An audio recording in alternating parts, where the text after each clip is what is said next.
Baik, bismillahirrahmanirrahim. Assalamualaikum warahmatullahi wabarakatuh. Perkenalkan, nama saya Muhammad Rafi Waldid Jamil dari Sains Informasi Geografi Angkatan 23 dengan NIM 2301887. Maksud dari tujuan saya membuat video ini adalah untuk memenuhi tugas ulangan akhir semester mata kuliah Sistem Informasi Geografis Dasar. Untuk kajian yang saya ampu sendiri yakni adalah pembuatan peta jumlah jemaah haji berdasarkan jenis pekerjaannya dengan wilayah kajian Kota Cirebon. Dimulai dengan akuisisi data. Untuk akuisisi data sendiri, saya menggunakan Badan Pusat Statistik Kota Cirebon. Bisa dicari dengan keyword Badan Pusat Statistik Kota Cirebon. Nah, di sini kita bisa lihat ada website Badan Pusat Statistik Kota Cirebon, boleh diklik saja. Lalu kita bisa mencarinya berdasarkan jenis kajian yang akan kita ampu.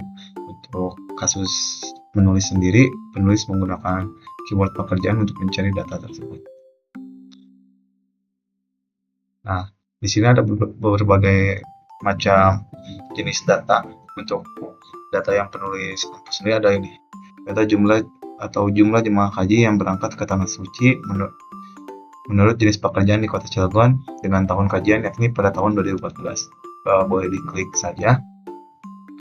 Lalu setelah itu ada data dalam bentuk tabel yang dimana kita bisa melakukan pengunduhan untuk dengan format tertentu, ada XLS dan juga CSV. Nah, kita bisa melakukan pengunduhannya. Untuk mengakuisisi data tersebut boleh diunduh berdasarkan XLSX, lalu bisa dibuka aja. Nah, kurang lebih nantinya datanya itu akan seperti ini. Namun untuk kasus penulis sendiri, penulis sudah melakukan cleaning data, yakni adalah untuk memperbaiki data agar bisa diolah lebih lanjut di aplikasi GIS, yang dimana apabila kita sudah melakukan cleaning data, nah datanya sendiri apabila kita sudah melakukan cleaning itu kurang lebih seperti ini. Jadi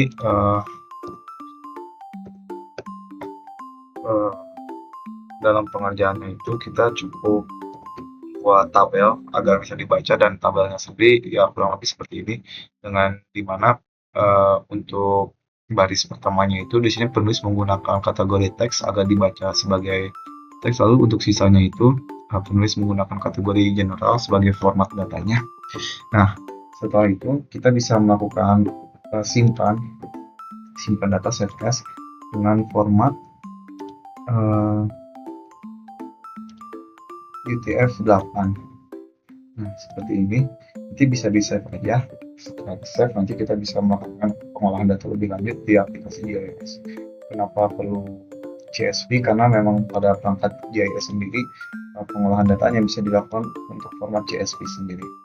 Nah, setelah itu boleh kita lanjut untuk membuka aplikasi GIS-nya.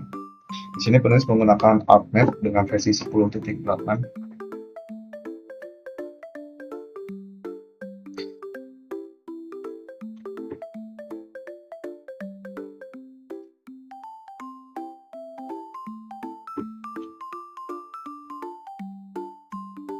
Nanti akan tampilan awalnya itu akan seperti ini. Mungkin ada beberapa perbedaan di perangkat teman-teman nantinya, namun kurang lebih akan sama seperti ini. Boleh di close saja. Lalu juga kita bisa melakukan save terlebih dahulu untuk menjaga data agar tetap aman. Bisa gunakan sesuai dengan topik yang sedang dibahas. Untuk kasus ini bisa luas seperti ini, boleh diambil saja. Lalu untuk tahapan selanjutnya itu adalah melakukan penambahan data. Untuk pemanggilan data ini bisa dilakukan sesuai wilayah kajian teman-teman sendiri. Untuk kasus penulis menggunakan wilayah kajian Kota Cilegon, di mana dibagi berdasarkan nilai kecamatan. Dan hasilnya kurang lebih seperti ini. Data ini merupakan data yang sudah diolah lebih lanjut oleh penulis, di mana datanya ini sudah bersih gitu. Hanya ada akuisisi data kecamatannya saja. Nah, untuk akuisisi data save file seperti ini, teman-teman bisa mencarinya di website Inageo Portal. Seperti contohnya ini, Indonesia Geospasial. Nah, dan di sini biasanya itu udah satu paket gitu. Ada beberapa jenis data yang bisa diakuisisi. Lalu untuk kasus penulis cukup menggunakan data administrasi berdasarkan kacamatannya saja.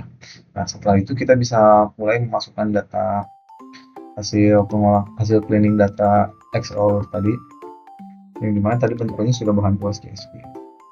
Boleh di add saja. Sebelum melakukan pengolahan lebih lanjut, kita bisa cek dulu apakah data yang sudah kita akuisisi tadi itu sudah sesuai gitu dengan ini. Lihat di sini ada beberapa field yang sudah sesuai gitu dengan data yang sudah akuisisi berdasarkan nilai BPS tadi. Lalu kita boleh lanjut kepada tahapan selanjutnya, yakni adalah penggabungan antara data CSV ini dengan data spasial yang ada di sini, yang nantinya data spasial atau data shapefile ini punya atribut nilai dari sebaran pekerja, jumlah jemaah haji berdasarkan pekerjaan. Nah, untuk caranya sendiri itu kita menggunakan tools yang bernama join. Misalnya ada join. Join ini memungkinkan kita untuk menggabungkan sebuah data tabel kepada data atribut data spasial tertentu. Nah, kita bisa lihat di sini, bisa kita pencet joinnya. Lalu, nah di sini kita akan memilih data atau field mana yang selaras dengan data yang berada pada data Excel atau data hasil akuisisi dari BPS tadi. Dimana kalau kita lihat, kita menggunakan data kecamatan, atau dalam konteks spasialnya itu atau data SAP-nya itu adalah pada field WTMKC. Lalu kita harus selaraskan juga dengan data CSV yang kita miliki, yang dimana datanya itu berupa data kecamatan atau field pada kecamatan. Nah, yang perlu digarisbawahi bahwasannya WTMKC atau field WTMKC pada data SAP dan juga data CSV dari data akuisisi BPS itu harus benar-benar selaras. Yang dimana apabila tidak selaras, maka tools join ini tidak akan berfungsi. Nah, mungkin kita bakal coba, kita cukup ini aja, yang match aja ataupun yang sesuai saja. Lalu kita klik OK. Sudah itu bisa kita lihat pada open attribute table-nya, di mana bahwasannya data tabel tadi sendiri itu sudah melekat ataupun tersangkut dengan data atribut yang ada pada data SHP Kota Cilegon. Bisa dilihat data Cibeber dengan data Kecamatan Cibeber itu sesuai, lalu dan lain-lainnya bisa dilihat. Nah, hingga sejauh ini data tersebut sudah sesuai dan bisa dikatakan sudah selesai. Tahapan selanjutnya itu adalah pemilihan visualisasi. Untuk tahap visualisasi sendiri, penulis menggunakan sebuah metode, yakni adalah dot density. Dot density ini memungkinkan visualisasi data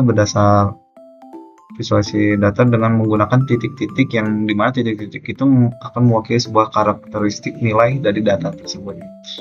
Di sini penulis akan mencoba memvisualisasikan semua jenis pekerjaan yang berangkat naik haji.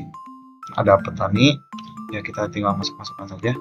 Petani, BUMN, pelajar, pedagang, wira swasta lainnya, dan lainnya. Totalnya kira-kira ada beberapa, ini bisa kita lihat. Lalu di sini juga kita bisa atur lebih lanjut mengenai pewarnaan sendiri, yang dimana apabila semakin kontras itu akan semakin jelas pewarnaannya. Di sini penulis menggunakan warna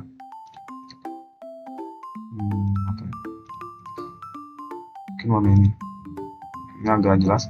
Nah, dimana selanjutnya juga kita bisa mengatur bahwasannya setiap dot ataupun setiap titik yang akan dihasilkannya itu akan mewakili berapa nilai jenis pekerjaan. Seperti yang ada di sini, kita bisa lihat bahwa misalnya satu dot ini nantinya akan mewakili 33 nilai dari sebuah karakter di field.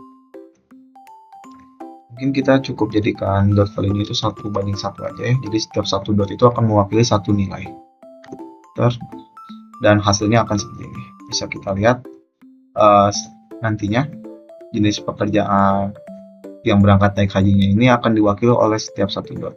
Kalau kita lihat di sini ada pegawai negeri yang diwakili dengan warna hijau dan juga petani warna hijau. Nantinya juga dapat terlihat di dalam peta bahwasanya ada warna hijau yang mewakili setiap satu orang yang berangkat naik haji dengan jenis pekerjaannya pegawai negeri dan petani. Hingga saat ini pengerjaan sudah bisa dikatakan selesai. Tahapan selanjutnya yakni adalah layouting. Layouting bisa dilakukan sesuai dengan instansi yang menaungi. Mungkin cukup dari saya, Muhammad Rafiuddin Jabiang, dengan tema pembahasan peta jumlah keberangkatan jemaah haji berdasarkan pekerjaan di Kota Cilegon. Mungkin cukup sekian. Wabillahi taufiq wal hidayah. Wassalamualaikum warahmatullahi wabarakatuh.